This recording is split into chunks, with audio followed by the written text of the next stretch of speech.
Every year you hear the news of students getting rejected from Ivy League or other selective colleges or universities in the United States who have 1570s on the SAT out of 1600 points, or 35s on the ACT out of 36 points, or perfect GPAs unweighted and astronomical GPAs weighted, and such impressive extracurricular activities, giving back to the community, all stars on their sports teams, so on and so forth. And this causes you as a parent to have high blood pressure. This causes you as a student to be extremely stressed and stay up late at night studying because you know that next year is your college admissions process. And I want to take a step back for a moment and diffuse some of the tension that you may be feeling because of all of these reports you're reading about online or stories you're hearing from your family or your friends. Because at the end of the day, it's not so simple. It's not so simple that these amazing students who should have gotten in didn't get in. You got to dig into the story a little bit more to really figure out whether or not it's as cut and dry and as stressful sounding as you think. My name is Craig Meister. I'm a college admissions coach. You can learn more about me at my website, collegemeister.com.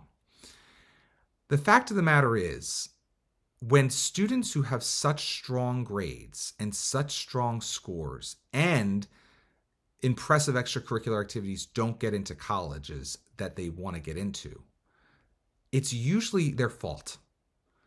And it's their fault because, not because they're bad people, not because they're not smart people, because in many cases they are smart people, but it's because they did not play the college admissions game the way the colleges that they are or were applying to wanted them to play the college admissions game. And so my job as a college admissions coach is to elucidate the process for students and families so that they can play the game that they are asked to play, so that by the end of the game, they're going to be more likely to be a winner as opposed to a loser. What does this mean in principle? It means that you can't just do what you want and measure yourself by what is impressive to you or your friends or your family over your 4 years in high school. You also have to always have a keen eye toward what is going to be impressive or attractive to the colleges you want to apply to. And they're often very different things. What you value is probably different than what your brother, your sister, your mom, or your dad value. So it goes to figure that if there's such differences in values, even within your own family, that there is a very likely, a great likelihood that the value system of the application reader at Penn or at Harvard or at Rice or at Duke is going to be quite a bit different than your value system, considering the fact that your twin sister, your twin brother may have a very different value system than you. So just extrapolate that out. You can't just do what you want for 4 years in high school and think that's going to be enough.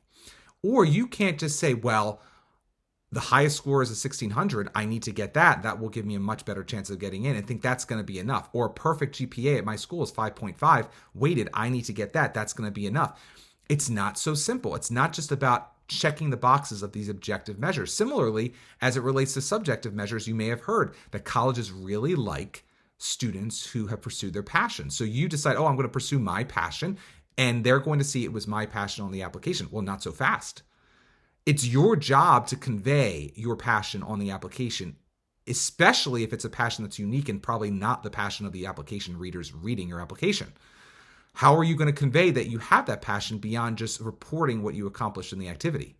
There has to be other ways that you convey it, which gets to the crux of the issue, which is you have to make your application attractive and impressive, not to your mom, not to your dad, not to you, not to your best friend, not to the lady down the street who's helping you. You have to make it impressive or attractive or both to the likely college application reader at Brown or the application committee at Dartmouth. You have to get into their head. You have to see the world from their perspective.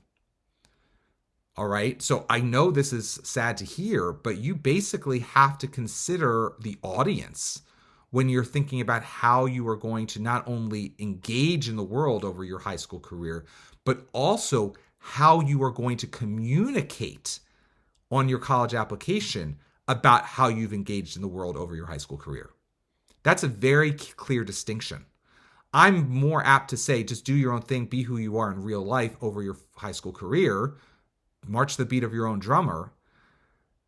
Don't necessarily overthink doing activities because a 25-year-old former English major at Columbia will be reading your application in a few years, so you have to change what you choose to do every day because of that. I'm more apt to say do what you want to do on a daily basis than I am to say, but communicate the way you want to communicate about it on the application. That's where you really get into trouble. And when the students who are reported about in the news, or your mom's brother's best friend from work tells you that Johnny, their nephew, didn't get in to their dream college, and it wasn't even an Ivy, it was a state school with a 1590, you always have to be a little bit dubious about what really happened. What most likely happened was that the applicant was not that impressive or attractive to the admissions committee he sent his application to. Why was he not attractive? The vast majority of time, it comes down to the way in which Johnny or Janie or whoever is applying communicated on his or her application, and also the other bits of communication that the college received about Johnny or Janie. It could be the letters of recommendation. It could be, how the high school profile contextualizes what opportunities are available at a school, and then what Johnny or Janie actually took advantage of at that school. But the vast majority of it, I'll be frank, comes down to you, comes down to the applicant, comes down to Johnny or Janie when they're completing their application. I have had students who have not had the most impressive, awesome, or spectacular high school experience, but then they double down on communicating effectively and articulately, and most importantly, impressively and attractively on their college application, and they have a lot of success when they apply to college. I've also had students who come to me on December 15th or April 1st every year who want a quick strategy session from me, and they want me to dissect what went wrong. And I look at their application, I look at their scores, I look at their grades, and I can see what happens most of the time is that objectively speaking, the student did accomplish a lot, but the way in which they communicated on the application was lacking, and therefore to the admissions officers reading their application, it is most likely they came across as less than attractive and less than impressive. And so your job as you traverse the college admissions process, and most importantly, the application completion process, is to make sure that you, if you are a student, are communicating in a way that will be attractive and impressive to the colleges on your list, and therefore the application readers employed by the colleges on your list. And so this is somewhat of a psychological game. You got to get in their head. You got to think, who is the average admissions officer at the colleges I'm applying to? But you also have to ask yourself, how can I communicate in a way that will make them as excited about what I've done over the last 4 years as I have been excited about what I've done over the last 4 years? And if you have not been excited about what you've done in the last 4 years, then you have to gussy that up. You have to paint a picture of you engaging in the world fearlessly, or in a courageous or exciting or heroic manner in some way. You have to put a narrative into that application that's authentic. You can't make it up in a way that comes across as completely a gimmick, but you have to make sure that you're communicating in a way that's going to make them want to vouch for you, root for you, and advocate for you within that admissions office that you're applying to. But the key to that, the first step, frankly, at the end of the day, it comes down to 2 words. Are you going to be attractive to the application readers at the colleges you're applying to? And are you going to be impressive to the colleges application readers at the colleges you're applying to? And if the answer is a maybe or a no to even just one of those questions, then you're not going to have a good time of it. You're not going to have a great experience at the end of the college admissions process. You're going to get too many rejection letters for your taste or what you thought you should have achieved. And you're going to be one of those people who end up telling friends or family that I had a 1490 and I didn't even get into my state school. Or I had a 1,500 and I didn't get into one Ivy. Well, it goes much deeper. Like I said, they get plenty of perfect scores. They get plenty of 1,500s, and they can accept the 1,500s almost every time over the 1,600s if the rest of the application of the 1,600 kid reads in a very robotic, unattractive, or less than impressive way.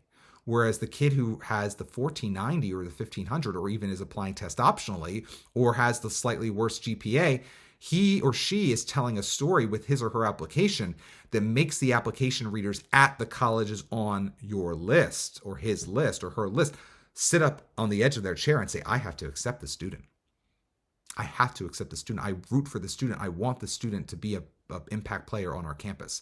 And the key to that is making sure that you come across as attractive and impressive to them, the application readers, not as attractive or impressive to you or your dad or your mom or your best friend or your girlfriend or your aunt or your uncle or your employer. It's very likely, especially the further away you are from these institutions and their literal campuses, it's very likely that you have a very different value system than the people who will be judging your application. So you need to get your mind in the right frame of mind to understand, what do the people who are reading my applications value? What do the people who are reading my applications find impressive? What do the people who are reading my applications find attractive? And then you somewhat have to work backwards over the months you're completing your applications in order to curate an application that is still true to who you are, but is emphasizing the things that are going to attract the admissions officers on the list of colleges you are applying to you, as opposed to leave them feeling nonplussed. Okay, you really want to leave them feeling like they know you, they like you, and they want to advocate for you. You're going to get more acceptance letters as a result. So you got to remember, be attractive and impressive. If you're not getting in at the end of the day, as good of a human being as you are, as much as I might like hanging out with you, or you are going to be a great future husband or wife or community leader or family leader, whatever it might be that you're going to end up being in life, or a billionaire, doesn't mean you're not great and you're on to greater things in the world. It just means that if you got rejected, you were less than attractive and less than impressive than you needed to be when you were communicating about yourself, your value system, your goals, your priorities, and your motivations on your college applications to the colleges that rejected you. Again, my name is Craig Meister. You can learn more about me and how you can work with me one-on-one throughout the college application and admissions process, the whole kit and caboodle, for 4 years if you want. But some students just want to work with me early. Some students just want to work with me late. And I take all comers who want to work with me and get expertise through whatever stage of the college admissions process they want expertise or support in. collegemeister.com is my website. If you like this video, give it a thumbs up, and make sure you also subscribe to my channel so you can keep a heads up with future videos as I pump them out. Also, make sure, if you enjoyed this video, to watch my back catalog of videos at youtube.com/collegemeister. Until next time, stay safe, stay well, and most importantly, stay stress-free throughout the entire college admissions process.